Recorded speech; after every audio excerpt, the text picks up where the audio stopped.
নমস্কার।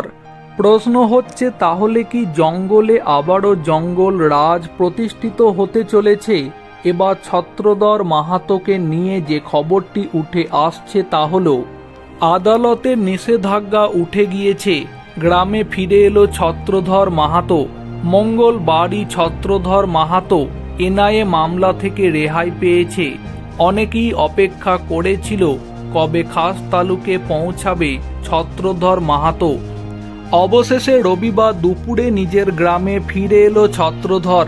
ঝাড়গ্রাম জেলা লালগড় থানার আমলিয়া গ্রামে ফিরে এসেছে ছত্রধর মাহাতো।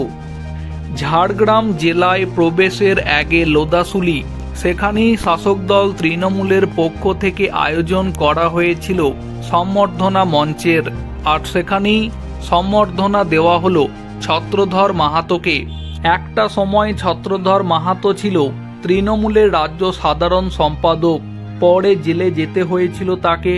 অবশেষে জেল থেকে মুক্তি পেয়ে ফিরে আসার পরে তাহলে কি শাসক দল তৃণমূলের হয়ে সক্রিয় হতে দেখা যাবে ছত্রধর মাহাতোকে? ঠিক এই প্রশ্নটাই এখন জোরালো হচ্ছে রাজ্য রাজনীতিতে।